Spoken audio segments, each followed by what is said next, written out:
Devant l'urgence des défis et la promesse des opportunités, le multilatéralisme demeure le cadre indispensable de nos ambitions communes. Sauvegarder la paix et la sécurité internationale, protéger les droits humains, promouvoir le développement et favoriser la coopération entre les peuples. C'est l'esprit dans lequel je soumets ma candidature aux États membres. ñetti fan ci weeru mars atum 2021 Sénégal jànkoonteeg fitna gu jéggi dayoo gannaaw tegum loxo député bii di Ousmane Sonko ci tuumay siif gi ñu gàlloon ci losam te ñu bari njortoon ni nguur gi fi newoon ñu làkku ci ginnaaw. Pourquoi la candidature de Macky Sall n'est que symbolique? La candidature de Macky Sall au poste de secrétaire général de l'ONU n'est pas une simple démarche diplomatique. C'est une insulte à la mémoire de nos morts. C'est une gifle monumentale à chaque famille qui a perdu un fils, un frère ou un mari entre mars 2021 et février 2024. Comment un homme dont les mains sont encore rouges du sang des martyrs peut-il prétendre incarner la paix mondiale? Comment peut-on prétendre diriger une institution dont la charte repose sur les droits de l'homme quand on laisse derrière soi un cimetière de jeunes martyrs dont le seul crime était de dire non? Porté par le Burundi en mars 2026, auditionné le 22 avril à New York, Macky Sall se présente comme un homme d'État expérimenté, défenseur de la paix et de la démocratie. Aujourd'hui, nous allons mettre à nu le système sale, non pas avec des insultes, mais avec la froideur des faits que l'histoire refuse d'oublier. Et de condamner fermement les actes de nature terroriste.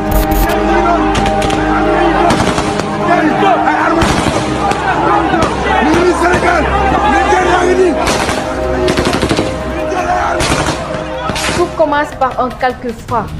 Pour régner sans partage, il fallait briser l'espoir d'une jeunesse. Le dossier Adji Sarr n'était pas une affaire de mœurs.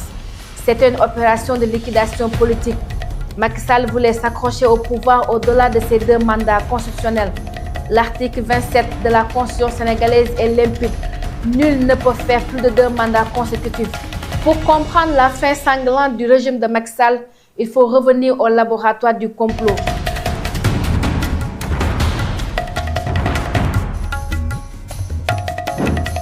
Tout commence par une volonté obsessionnelle de détruire un seul homme, Ousmane Sonko. Le dossier Adji Sarr, une employée d'un salon de massage, accuse Ousmane Sonko de viols répétés. Sonko dénonce immédiatement un complot politique orchestré par le pouvoir pour l'écarter. Les manifestations explosent.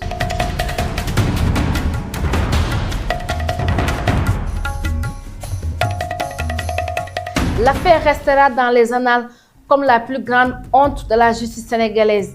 Le monde entier a vu le ridicule de cette affaire. Nous avons vu l'appareil d'État se mobiliser pour une affaire de mœurs montée de toutes pièces. L'objectif n'était pas la vérité, mais la mort politique. Macky Sall a laissé le pays s'embraser en mars 2021, préférant protéger un complot grotesque plutôt que de garantir la paix sociale. Souvenez-vous du ridicule. Après 2 ans d'un feuilleton qui a coûté la vie à 14 jeunes en mars 2021, le juge a dû abandonner les charges de viol pour une corruption de la jeunesse. Et quand le dossier Adji Sarr a fini par s'effondrer sous le poids de son propre ridicule, il a activé le levier Mame Mbaye Niang. Utilisant une simple affaire de diffamation pour sceller le sort électoral d'un adversaire, Sonko est condamné en première instance, puis en appel à une peine qui le rendait inéligible. Aujourd'hui, avec les nouveaux rapports sur la gestion des deniers publics sous Macky Sall, cette affaire apparaît encore plus comme un outil de musellement. Le ridicule continue. On transforme une dénonciation de corruption en crime politique. Passons maintenant au bilan humain. Un bilan que les diplomates de New York doivent entendre. En 2021 et 2024, le Sénégal a basculé dans l'horreur. Nous parlons de plus de 60 morts documentés. D'autres sources, y compris les nouvelles autorités sénégalaises, parlent de plus de 80 morts. Ce ne sont pas des statistiques, ce sont des prénoms. Pape Abdoulaye Touré, mortellement blessé, des enfants de 14 ans abattus à Bignona. Macky Sall a autorisé l'usage de fusils d'assaut contre des manifestants munis de simples cailloux. Nous avons vu sous nos yeux l'apparition des nervis, ces milices privées, payées par l'argent public, circulant dans des pick-up officiels pour traquer les résistants. Mars 2021, arrestation de Sonko. À 14 morts rapportés officiellement, des centaines de blessés. Juin 2023, après la condamnation de Sonko, pic de violence avec des dizaines de morts en quelques jours. Février 2024, report de l'élection présidentielle. Nouvelle victime. N'oublions pas les disparitions qui ont hanté nos nuits. Où sont Didier Badji et Fulbert Sambou? S'interroger les Sénégalais. Pourquoi un État de droit laisserait-il ses propres agents de renseignement disparaître dans la nature sans enquête sérieuse? La réponse est simple. La vérité est trop dangereuse pour celui qui veut aujourd'hui diriger l'ONU. Le sang de François Mancabou, mort en détention, crie justice. Le sang des martyrs de juin 2023, tombés pour avoir refusé le coup d'État constitutionnel de la troisième candidature, tache à jamais le costume de diplomate de Macky Sall qu'il essaie d'enfiler. Des enquêtes qui doivent être ouvertes par la justice sénégalaise sur ces faits, meurtres, tortures, possibles crimes contre l'humanité, toujours en attente. Une plainte a même été déposée en France et que même si le pôle crime contre l'humanité du parquet national antiterroriste PENAT a requis le rejet et le doyen des juges d'instruction a conclu que les faits dénoncés ne relevant pas de la qualification de crime contre l'humanité, se déclarant incompétent, et on comprend le pourquoi. Et une communication envoyée à la CPI contre Macky Sall, son ministre de l'Intérieur Antoine Diome et des responsables des forces de sécurité. Ces jeunes Sénégalais n'étaient pas des terroristes. Ils demandaient simplement le respect de la Constitution et le droit de choisir leur président. Macky Sall a orchestré une répression systématique pour légitimer son projet de troisième mandat. C'est cela la méthode Sall. Utiliser le droit pour violer la démocratie. Mais le plus insupportable, ce n'est pas seulement le crime, c'est l'absence de remords. Dans ses récentes sorties médiatiques, Macky Sall a osé franchir une ligne rouge. Il a traité la jeunesse sénégalaise de terroriste. Il a tenté de travestir la soif de liberté d'un peuple en une menace sécuritaire pour plaire à l'Occident. Quelle audace! Accuser les nouveaux gouvernants, ceux-là même qu'il a jetés en prison sans preuve d'être les instigateurs de la violence qu'il a lui-même commandité. Macky Sall, l'histoire est récente. Les vidéos existent. Les rapports d'Amnesty International sont là. Ce n'est pas le peuple qui a tiré, ce sont vos forces de défense sous vos ordres qui ont transformé les rues de Dakar en abattoirs. Cette tentative de réécrire l'histoire est une baffe monumentale à la nation. C'est le comportement d'un homme qui méprise son peuple. Il pense que le monde oubliera parce qu'il parle français dans les forums internationaux. Mais les familles des martyrs, les blessés qui porteront leurs cicatrices toute leur vie et les disparus ne seront pas amnésiques. Pour conclure, posons la question au monde entier. L'ONU est-elle une décharge pour dictateurs en retraite? Si cette organisation accepte Macky Sall, elle valide l'idée qu'on peut tuer sa jeunesse, manipuler sa justice, emprisonner ses opposants et être récompensé par un poste de prestige. La place de Macky Sall n'est pas au secrétariat général de l'ONU à New York, sa place est à La Haye, devant la Cour pénale internationale CPI. Maintenant, voyons pourquoi la candidature de Macky Sall n'est que symbolique. Pour analyser ces chances d'élection qui ne sont que d'une pure illusion, il faut décrypter lucidement le système d'élection du secrétaire général des Nations Unies. Le secrétaire général est nommé selon un processus en 2 étapes. D'abord, le Conseil de sécurité recommande un candidat et c'est là que tout se joue. Sur les 15 membres du Conseil, il faut au moins 9 voix favorables, mais surtout aucun veto des 5 membres permanents. Les États-Unis, la Russie, la Chine, la France et le Royaume-Uni. Autrement dit, on peut avoir un excellent profil et être éliminé par un seul veto. Ensuite seulement, l'Assemblée générale entérine la nomination.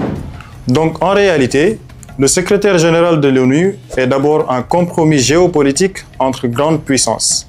Et dans ce système, les règles écrites comptent. Mais les règles non écrites comptent encore davantage. Premier obstacle pour Macky Sall, la logique de la rotation géographique. Même si elle n'est pas fondamentalement inscrite dans la charte, elle guide historiquement les choix. Après le Portugais António Guterres, bloc européen, beaucoup d'États considèrent que le prochain poste devrait revenir à l'Amérique latine ou aux Caraïbes.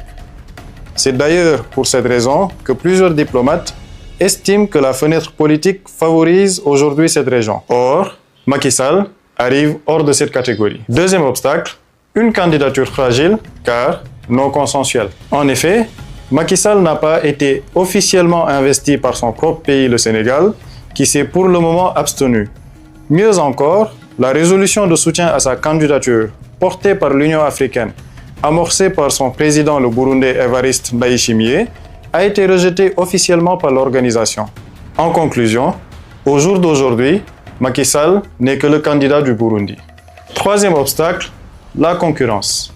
Aujourd'hui, deux profils reviennent avec insistance et se dégagent comme grands favoris. D'abord, Rafael Grossi. Candidat de l'Argentine et soutenu par les USA membres permanents, Grossi dirige l'Agence internationale de l'énergie atomique.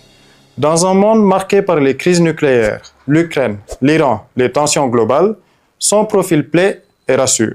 Il est vu comme un homme de consensus, bénéficiant du soutien plus qu'important des États-Unis d'Amérique, membre influent du Conseil de sécurité. Puis, nous avons l'autre favorite, citée souvent, Rebecca Greenspan. Ancienne vice-présidente du Costa Rica, actuelle dirigeante de la CNUSED, elle coche plusieurs cases stratégiques. Amérique latine, profil multilatéral reconnu, et elle bénéficie de l'argument croissant militant en faveur d'une première femme, secrétaire générale de l'ONU. Et cet argument pèse énormément pour l'année 2026. Perçue comme étant moins docile que Grossi vis-à-vis des Américains, elle peut représenter un choix stratégique pour les autres membres permanents tels que la Russie ou encore la Chine. À la lumière de tous ces constats, il apparaît désormais clair que la candidature de Macky Sall relève plus d'une diversion médiatique. Et il s'y ajoute son passé politique, récemment expliqué dans cette vidéo. Au Conseil de sécurité, les candidatures sont scrutées politiquement. Les controverses liées au troisième mandat, à la gestion des tensions politiques au Sénégal ou à certaines critiques sur sa gestion peuvent nourrir des réserves chez plusieurs capitales. Et dans une élection où un seul veto peut tuer une candidature, cela devient lourd. Néanmoins, l'outrecuidance de l'homme n'est pas surprenante au vu de son parcours et de ses exactions. Elle cache mal une volonté de reluire son image, mais surtout de se préparer à d'éventuelles poursuites judiciaires à travers une vaste propagande médiatique. Pour le moment, le peuple sénégalais, lui, continue de lui demander des comptes sur sa gestion clanique et sanglante. Mais en attendant, le monde, lui, l'observe se ridiculiser. Il doit répondre à chaque balle tirée, de chaque acte de torture dans les commissariats et de chaque disparition forcée. Le Sénégal est aujourd'hui debout, mais les plaies sont béantes. La candidature de Macky Sall est un affront, une provocation de trop. Nous appelons tous les défenseurs des droits de l'homme, à tous les leaders d'opinion et tous les citoyens du monde à faire barrage à cette imposture. On ne soigne pas sa réputation sur les tombes de ceux qu'on a fait abattre. L'histoire retiendra que Macky Sall est parti par la petite porte, celle du mépris, et il doit maintenant faire face au tribunal de la conscience universelle.